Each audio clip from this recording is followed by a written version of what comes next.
ASMR review show. For this video, we are going to be talking about the spookiest band of all time. Of course, that is Black Sabbath. So, for this video, I'm going to be talking about all of the Black Sabbath albums that feature Ozzy Osbourne. I have all of them on vinyl.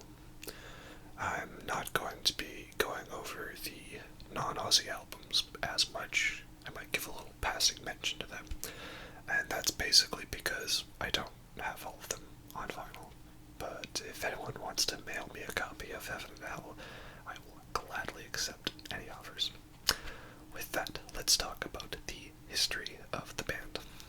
Black Sabbath is a British band formed in the late 60s, and originally they were a blues band called Earth.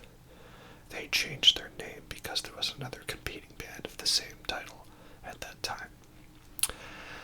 And just before they were sort of going to try to make it big and focus on the band, Tony Iommi, who's the guitar player for the band, he was working at a factory in Birmingham.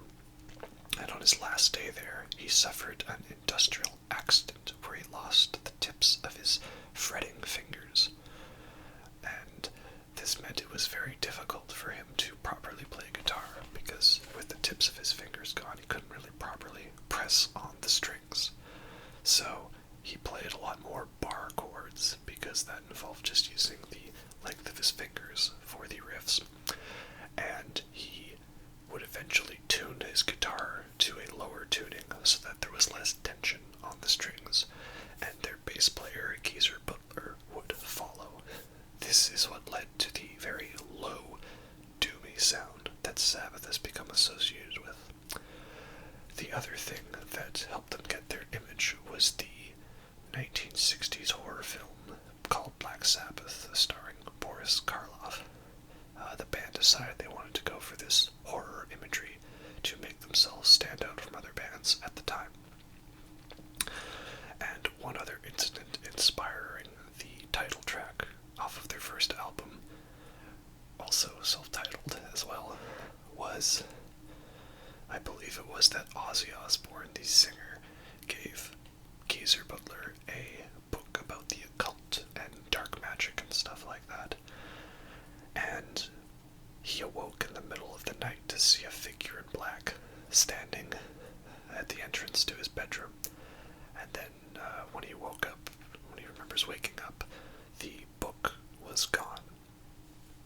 So it's a pretty creepy story, and that's what inspired the first song off of their first album from 1970, Black Sabbath.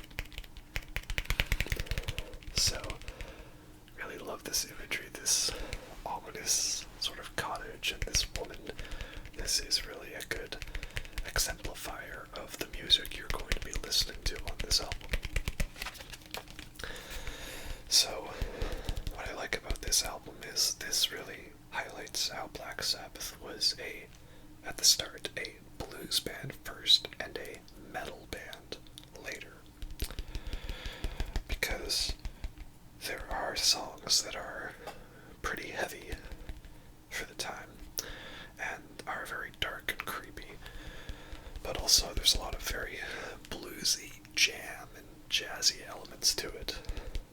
So just to do a quick track by track for you, the first song is called Black Sabbath, and I don't know if there's ever been a better first song on a first album by a band. It starts off with this very ominous rain and sort of a church bell, and this thunder that slowly builds up into a riff based on the tritone, which is where the root note is accompanied by the diminished note. So instead of forming a perfect power chord, it's one step below, sorry, a half step below the power chord. It creates this very dissonant sound.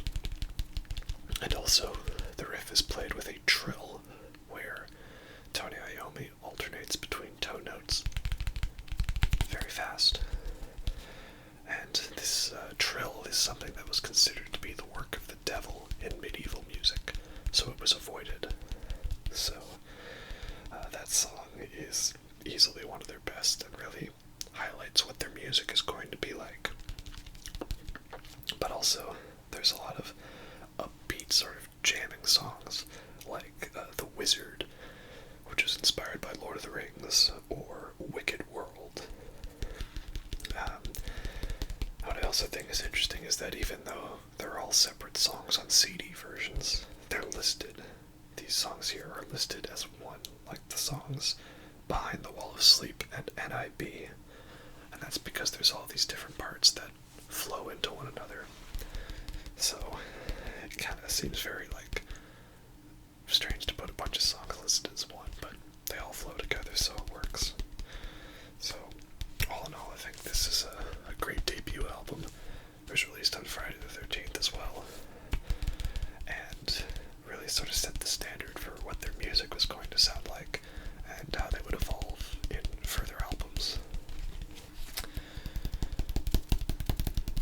Black Sabbath's second album is one that I recently talked about, so I'll try not to repeat myself too much, but I do really love it, and that is of course Paranoid, which was released just a little bit later the same year.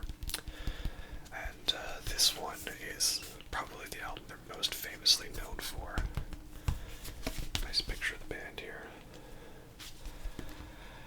Because this song is where the metal aspect really started to come in, with songs like War Pigs, Paranoid, and Iron Man. Pretty much every song on this album is a classic and a live staple for the band.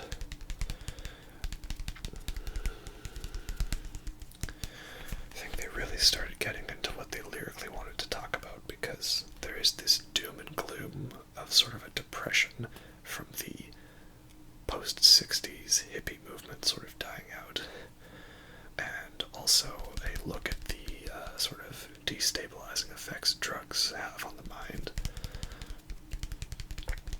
So I think that was a really great album for them. Production on it is fantastic because every member of the band really stands out as the best at their respective instruments. I mean, Ozzy Osbourne has such a unique voice. Geezer Butler has fantastic bass lines that really complement the guitar work well. And Bill Ward, he's a very good drummer. I do think he is underrated. He's got really great fills, and when they play the material live, he has a lot of energy. So I've talked about this album so much, I don't really know what else I can add except for that this is the album that really, really put them on the map. It's quite a classic. Black Sabbath's third album is another one that I've talked about in a recent video. This is from 1971, and it's Master of Reality. I really love this purple wavy logo that they have. It's one that Electric Wizard used on their EP Legalize Drugs and Murder. So it's a pretty cool font. And I talked about this one a bit already, but what sets this album apart from the first two albums is this is the first one where Black Sabbath started tuning down to C-sharp standard on songs like Children of the Grave, Lord of this World, and Into the Void. And that's what makes those songs sound more sludgier and heavier, because the guitar tone is lower and the bass is now a lot more beefier. So some of those riffs, like the intro riff to Into the Void, it's just so crushing and brutal, and it just sounds so menacing and heavy. And this is something that would continue as a trend for the next several of their albums, the C-sharp tuning, to give themselves that nice low and heavy sound. Also, this is a song that kept their sort of drug influence going, that I think helped push them for stuff like the stoner metal genre. And that's the song Sweet Leaf, which is very obviously about weed. But it's funny because I remember when I was younger and I didn't really know about, because I listened to Black Sabbath like pretty much forever. And when I was younger, I didn't really know like about drugs and all that stuff and different things, because you're a kid, you don't really know these things. And so I always thought Sweet Leaf was like, because if you read the lyrics, it reads just like a love song. So I just assumed that Sweet Leaf was like Ozzy's like sort of like cutesy pet name for the girl that he was into. I always have something like cute romantic names like Oh Babe or Honey Muffin or Cutie Pie or Sweet Leaf. Like, I think it works. But now that I'm older and stuff, and now I know. Okay, we know what Sweet Leaf was really about. So yeah, this is a really fantastic album. It's pretty much on par with their first two, I'd say. Just is pushing a little more away from the blues and a little bit more towards the metal. Black Sabbath's fourth album is appropriately titled Black Sabbath Volume 4. I also like this picture of Ozzy too. He just seems like he's in the zone at this concert that they're at. So, Volume 4 continues the C-sharp lower tuning that was present on Master of Reality. Not all the songs are lower and heavier. There are some that still have the bluesy elements to them, like Wheels of Confusion and Tomorrow's Dream. But songs like Snowblind, Supernaut, and Under the Sun feature some really great heavy riffs, as always. I also really like the song Changes. It's kind of a slow sort of ballad love song. There was another slow, depressing song on Master of Reality called Solitude, which I think is pretty underrated. And I know some people really hate Changes, which I think is kind of odd because I had always heard that was one of their better ones for how unique it was. But I do really like that one. This is the album where Sabbath was really showing that they were really getting into the drugs. There's this nice gatefold picture here of them live, and there's a thing here that says, "We wish to thank the great Coca-Cola Company." And if my memory serves correct, I'm sure that Geezer Butler had a Enjoy Coke, but like Coke as in Coke, as in not Coke the drink. So they were really getting into that rotten stuff, but the music was still really good. It's hard to compare Sabbath albums. I mean, I know that Paranoid is my favorite, of course, but finding my second favorite one is a little tougher.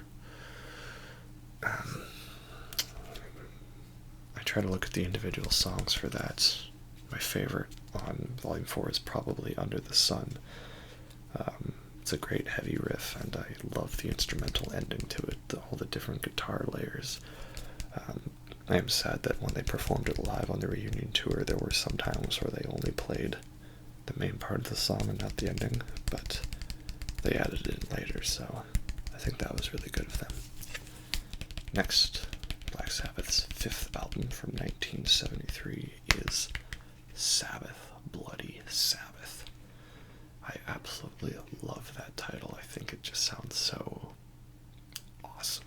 And this artwork of this man being, I guess, dragged away by demons, it's fantastic. And I guess it's meant to be that he's like slowly dying, because on the back you see everyone here is praying for him.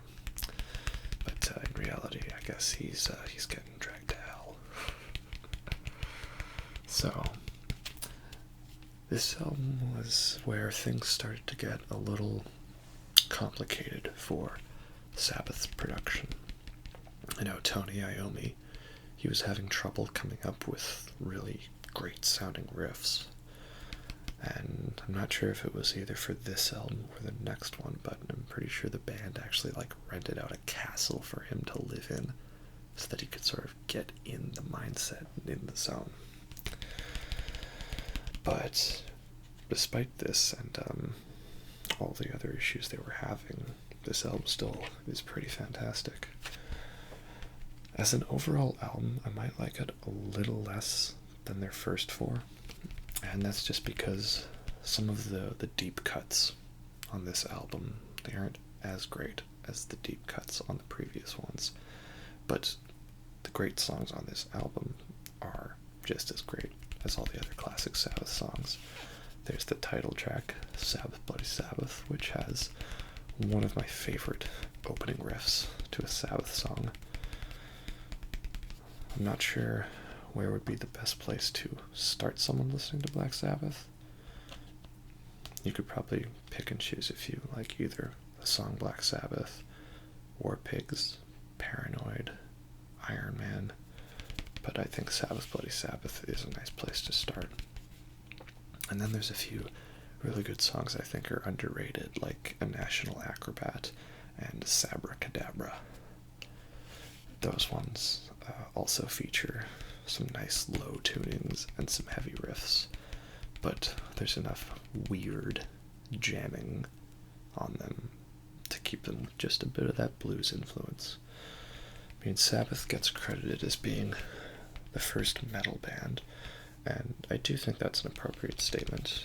There were other proto-metal bands before, where there was some stuff that could be considered heavy, like In-A-Gadda-Da-Vida by Iron Butterfly, or Sunshine of Your Love by Cream, or 21st Century Schizoid Man by King Crimson.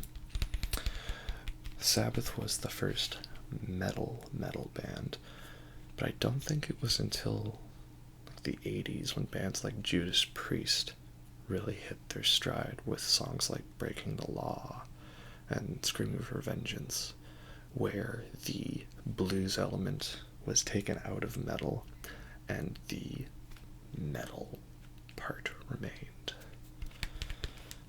And one last fun fact about this album, Spiral Architect, if my memory serves correct, is Mikael Åkerfeldt from Opeth. It is his favorite Black Sabbath song, and it's a weird one, but it's pretty good.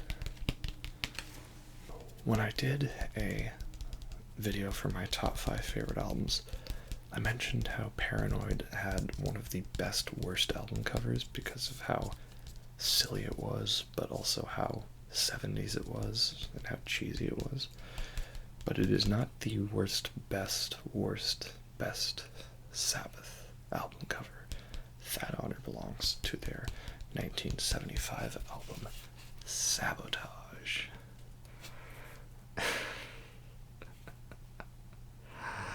I mean, what can you say about this? You've got, like, Tony Iommi and Geezer Butler. They're looking very 70s with their hair and their mustaches. And Ozzy's wearing a kimono, I think, for some reason. And he's got some nice shoes as well. And then Bill Ward, he's wearing a leather jacket with no shirt and those red pants, and he's a nice bulge, moving on. And the back is just that. It's like with the mirror image reversed, and it's called Sabotage. Like someone bewitched this mirror so the reflection is reversed and it got sabotaged. I don't know, man. It was the 70s. Where are the drugs? They were here somewhere, we know. It's actually, to my knowledge, I think Bill Ward, it was either for this or Sabbath Bloody Sabbath, but he was so high on coke that he barely remembers the recording of these, or he wasn't really contributing at all because he was just on the couch much high on coke. So, this album I do think is pretty underrated, because I remember when first getting into Sabbath, I didn't really hear a lot of discussion about this album. It was usually the first 3 or 4 that were talked about. But side 1 of this album probably has like the best set of like Sabbath deep cuts. You've got Hole in the Sky, which is a really great intro to the album. Ozzy's voice, it's not a harsh voice that he has, but it seems like there's a lot more intensity and yelling to it. There's a little interlude called Don't Start Too Late. It's only like about 40 seconds, so I don't really count it as a track. It's just a little segue. And then you have, in my opinion, the first like proto-thrash metal song, and probably the most underrated riff of all time, and that is Symptom of the Universe. That song is such a killer song. It's an amazing riff, so simple and yet so deliciously evil. And there's some fantastic drumming in the chorus of the song, and Ozzy sometimes gets a little bit harshly criticized, I think, as a vocalist, but throughout the chorus of the song just has a really powerful yeah, and he really nails the yeah. And then the second half of the song, it goes into this really weird, like, dreamy, trippy state. Some people don't like it for that, but I like it because it keeps the song fresh and interesting, and I think it's meant to be like, perhaps like the two different sides of a drug trip. You've got the really heavy, intense, aggressive part, and then you've got the sort of soft, mellow, chilling out vibe. And then the last song on side 1 is Megalomania, or Megalomania, however you say it. I'm not good with words. I don't words good. And this one is a near 10-minute epic that starts off as sort of a slow, creepy ballad, and then picks up a little speed partway through. And it's another simple but very effective riff. And I think Iommi, he gets to do one of his more underrated solos. It's pretty great the way the song just really builds at the end. The second half of the album doesn't hold up as well as the rest of the stuff, but it's still interesting enough, and it's still Sabbath, and we do really like Sabbath, of course. So, I mean, if you may have looked over this one, I would still check this out, because I would say this is still on par with all of Sabbath's other albums, especially with songs like Symptom of the Universe and Megalomania, whatever. Next is Black Sabbath's 7th album, Technical Ecstasy, with this lovely album cover that can be best described as 2 robots screwing on an elevator. It's what it is. You know, there's no real other way to put it. This album was a little bit of a stylistic change for Sabbath. They went back to standard tuning for most of the songs, and riff-wise, it doesn't really feel like a metal album. It feels a little more closer to hard rock, something that I think maybe a band like Blue Oyster Cult would do, because Blue Oyster Cult is kind of one of those bands that gets lumped in with the proto-metal hard rock genre, and I would never really call Blue Oyster Cult a metal band, but I would say they're very influential on the first set of metal bands, whereas Sabbath is one of the first metal bands. But this album, I feel, with the change back to standard tuning and the way it was structured, it doesn't really feel like metal. There's nothing as crunchy or heavy as Symptom of the Universe or Into the Void. Songs like Backstreet Kids and Rock and Roll Doctor, they are good songs, but They seem to me like stuff that's not metal, if that makes sense. If you'd listen to the album, I'm sure you can understand what I mean. I feel like they were going for a little bit of a style change besides the usual, like, satanic vibe. Not that Black Sabbath is a satanic band. I'm pretty sure most of the members are Catholic. But they liked that imagery, and they did it because it was what they were interested in. So, I would say that this is definitely the weakest out of these first albums that we've discussed. But there's still some really good parts on it. My favorite song is the song Dirty Women. I am glad that Sabbath recognizes that's one of their better ones and that they still played it on the reunion tour. There's a riff right before sort of the last verse section, just after that little instrumental part. Sort of like a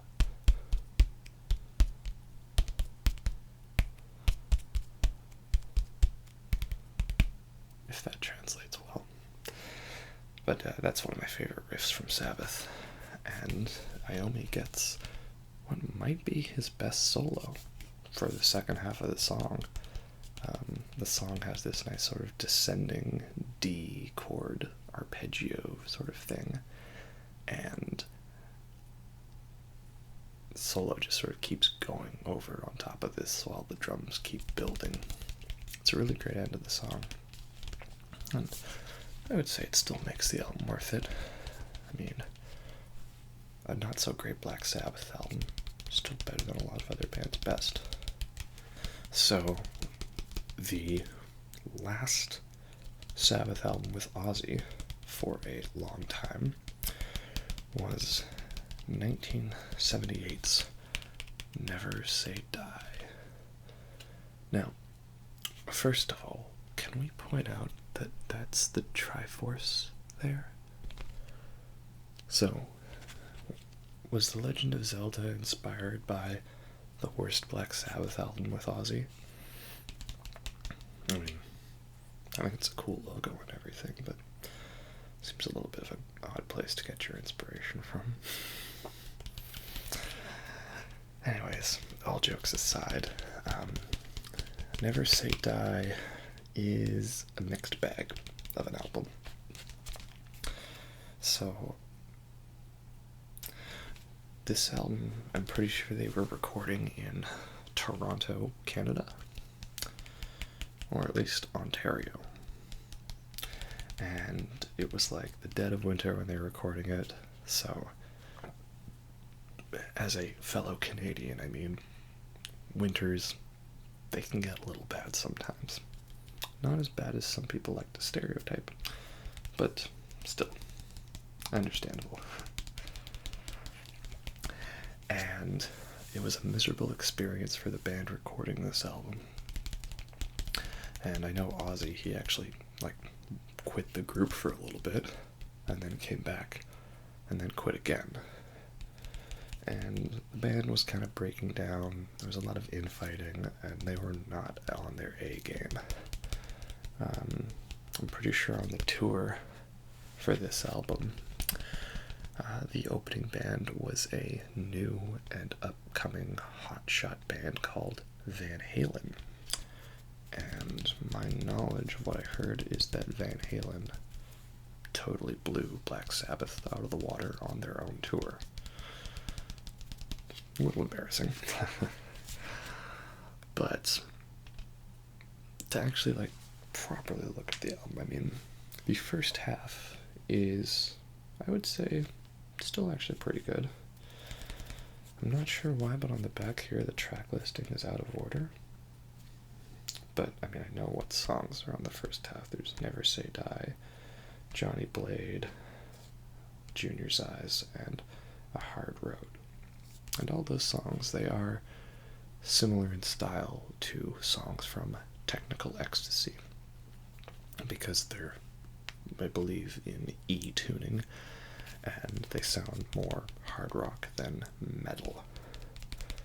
Never Say Die, though, the title track, I can see that as being influential on sort of early speed metal, and perhaps bands like Motorhead, because it is a faster song with lots of nice beefy chords.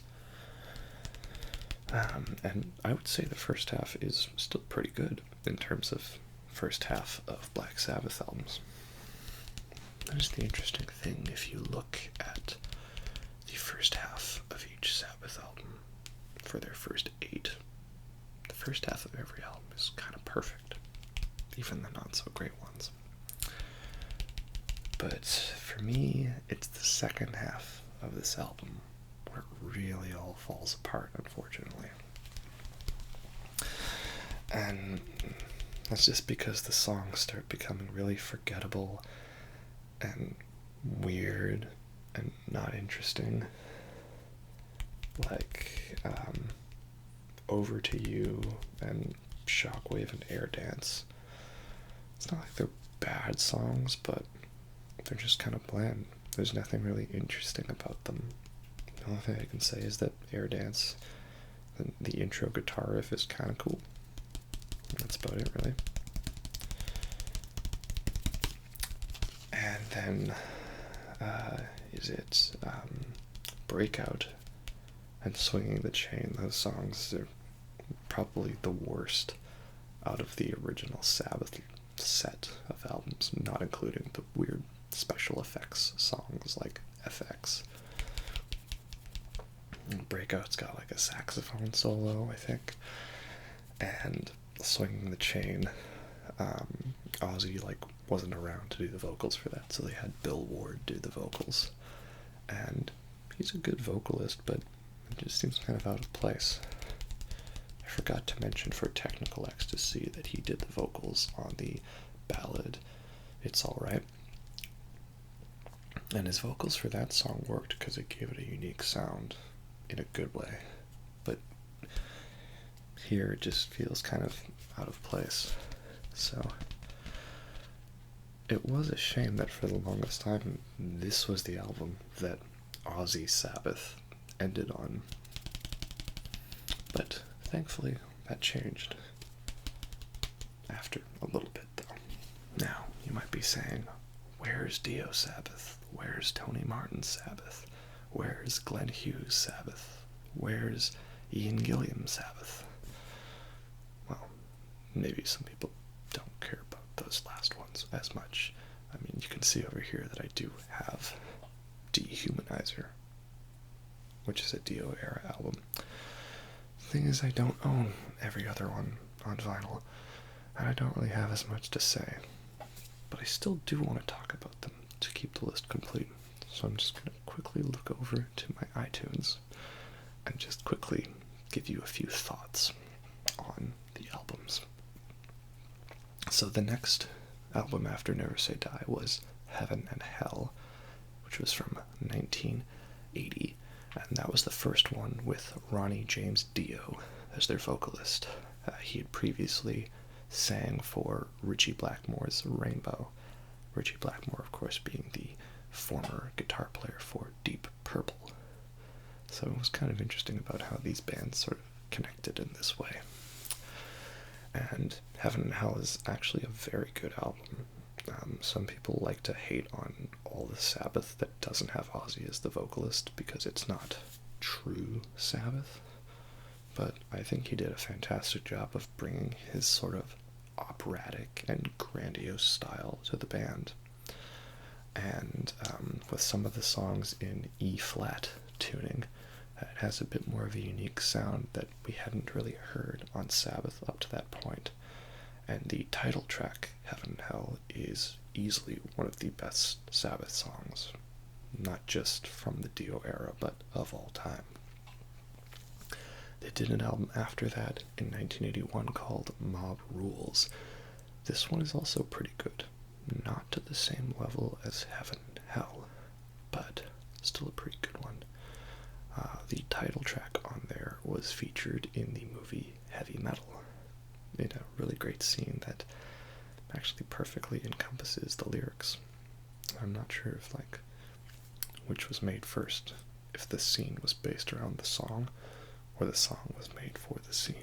Dio left Sabbath after Mob Rules, and the next album was Born Again, which features Ian Gillian, I believe, on vocals. He's from Deep Purple, and it's a very meh album. I would say that one's actually weaker than albums like Technical Ecstasy or Never Say Die. And the reason being for that is because it just seems like the band didn't really have any interesting ideas for that album. There's a song called, I think, Zero the Hero. Let's see. Yeah, that one was alright. And the title track has a very nice somber feeling to it. But other than that, there's nothing really memorable about it. I've listened to it multiple times and I can barely remember parts of it. I also feel that Gillian's style didn't really work well with the band's music. Like, bands are allowed to do what they want. It's not like a band can't change styles. I don't want to sound like I'm one of those fans that's like, this is not Black Sabbath because it doesn't sound like former Black Sabbath. But at the same time, it can feel a bit of an odd juncture where it sort of stands out a little in a not so great way. And I just haven't found the way to properly listen to Born Again. What I mean by that is some albums for bands that sort of stick out in a different way, like Load and Reload from Metallica, I don't really view those as Metallica albums and that they were making metal music. I view those as albums they were making because they wanted to do something like Alice in Chains or Soundgarden. If you view those albums through that lens, I think it's a lot more enjoyable seeing it as a tribute to that. The same can be said with Saint Anger being very heavily inspired by the sort of somber darkness of bands like System of a Down. But for Born Again, I haven't really found that way to properly get it.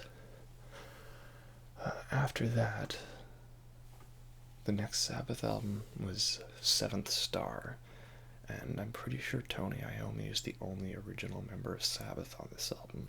It was originally supposed to be a Iommi solo album, but the studio convinced him to use the Black Sabbath name for it, so it really is Sabbath in name alone. I will say I do like the unique 80s sound to the album. It has a nice blend of synths and guitar, something that feels very like symphonic metal of the 80s, perhaps like Yngwie Malmsteen, but a lot less neoclassical and technical than his stuff. It's okay, but again, not very memorable. The same could be said for the next set of albums. There's The Eternal Idol, which I believe where Tony Martin was their vocalist, and Headless Cross, again with Tony Martin. And then there was the album Tear, which I think might have him or another vocalist. Don't remember off the top of my head. And the thing with all those albums is they're not really bad, but nothing has kept my interest with them. And I do want to make sure that I give them the proper chance. I don't want to just ignore it because it's not featuring the lineup I enjoy. But at the same time, there's only so much you can force yourself to listen to something before you kind of have to admit defeat. After that, Dio did come back to the band, and that was for the album Dehumanizer, which I have over there. And that one was a little bit of a step in a better direction for Sabbath. There's a lot of songs on there that I feel are still on par with classic Sabbath. I really like the song Master of Insanity, I believe is what it's called. That one has a great riff in it. Still, I do think it might be the weakest out of the three Dio albums. It's It's good, but it's not fully up there with the rest of the stuff. After Dio left the band again, they did another album with Tony Martin called Cross Purposes, and this one is probably the one that I enjoy the most out of the Tony Martin era Sabbath albums. It's got a bit of a, I'm not sure how to describe it, but the style seems a little more unique to make it stand out. I still wouldn't call it an amazing album. Most of it is still kind of forgettable. But as far as their lesser-known albums go, that is a better one. Unfortunately, that was followed up with Forbidden. And it's an appropriate title because that album is the album that should not be. It's just so not good. I don't know really what else to say. There's nothing of interest on that album for me. I have no desire to ever listen to it. It's incredibly forgettable, and every time I go back to it, I'm reminded why I don't like it. And even weirder of all, there's like a random, it's not really rap, it's a little closer to spoken word, but there's a section like that, whatever you want to call it, featuring Ice-T in the middle of the song The Illusion of Power. And again, I'm open for bands experimenting, but if a band is allowed to experiment and do what they want, then I should be allowed to determine whether or not I enjoy it, and I do not enjoy Forbidden. But there was a happy ending to the story. Ozzy did rejoin the band for a few reunion shows, and they also would frequently play at the Ozfest festival that him and his wife Sharon helped organize. And eventually on 11/11/11, at 11/11/11, Black Sabbath announced that they would be reuniting the original lineup to do another album and another tour. Now, unfortunately, there was a delay because Bill Ward didn't end up committing to this reunion because I think with the way the contract worked, he was really getting screwed out of a lot of money, which is unfortunate. So, this album is not the full original Sabbath lineup, but it is one with Ozzy, and it is, I think, the one closest to their original sound. And I don't mean any disrespect to Bill Ward, he's an amazing drummer, but out of the members that really contributed to the Sabbath sound, I feel that he was the one with the least amount of influence, because Iommi had the riffs, Geezer Butler had the bass grooves, and he wrote the lyrics, and Ozzy had the persona. Bill Ward had very tasteful drum fills, and a sound that helped cement them as an important band. But ultimately, I think it was okay for them to make this album without him. And this is, of course, 13, released in 2013. This album is interesting because it feels like classic Sabbath, but it also still feels kind of modern because of the production and the sound. And Brad Wilk from Rage Against the Machine did the drums for this album. I think he does a pretty good job of providing an interesting drum sound while not being too overbearing. This album is really about the riffs and the sound, and I feel like Iommi was like saving his best riffs for this album, because some of the riffs on here are some of Sabbath's best, like the middle fast riff of God is Dead, or the main riff of Age of Reason, or the very dark, evil sounding riff at the end of Dear Father. And I love the bass tone on this album. It's so brutal and raw. I remember I was worried because Rick Rubin was going to be producing this album, And he is a very legendary producer that has a lot of great albums to his credit. But my main thing I've associated him with recently is the production for Death Magnetic by Metallica. And the production on that album is horrendously bad. I've listened to remixes on YouTube by fans of the songs, and some of the songs that I used to think were bad I suddenly enjoy a lot more. And it is an important lesson on how production can kill a good song. But thankfully, I think 13 is like just on the right edge of not being overly loud or pushing into the loudness war. So I think he did a good job with the production on this album. It's kind of funny, my one complaint about this album is nothing to do with the music, it's to do with the way it was organized in terms of the track listing. That's because the CD version has the 8 main songs, and they're all really great songs, and they're fantastic. And then there was a deluxe edition. Might have the CD somewhere around here. Not sure.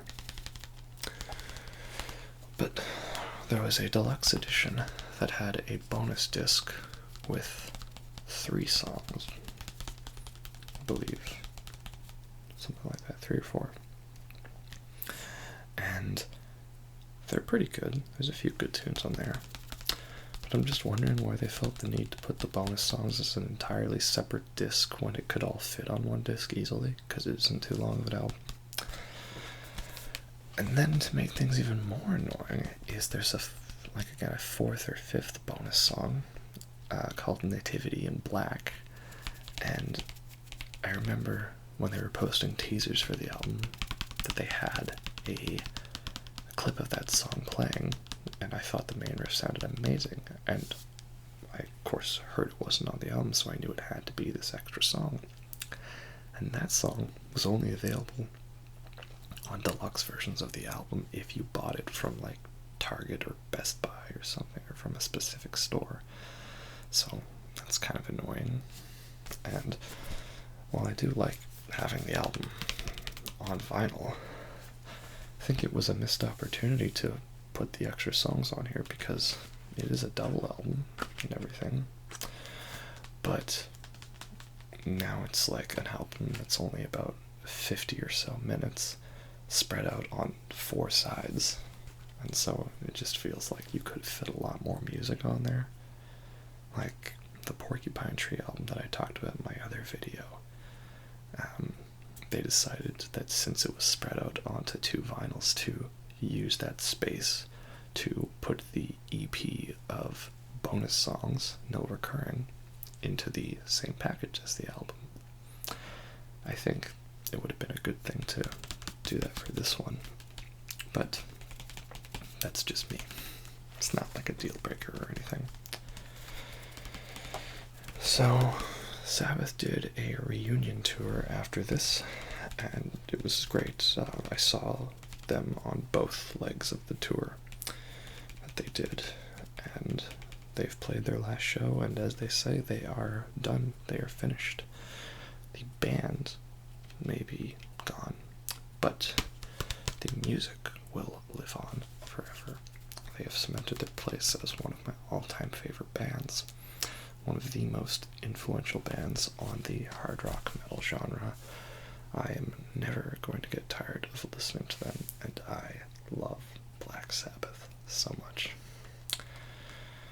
Anyway, thanks for listening to me ramble about one of my favorite bands. Hopefully you enjoyed these records, the sounds, and talking about them. Let me know in the comments if you have any favorite underrated Sabbath songs, or give me your top 5 Black Sabbath songs. I'll give you my top 5 right now. I will say Iron Man, Symptom of the Universe, War Pigs, Under the Sun, and Into the Void. I'm probably missing out on a lot of others, but those were the first 5 that came to mind, so perhaps that is truly representative of my first 5. Anyways, hope you all enjoyed that, and have a good night.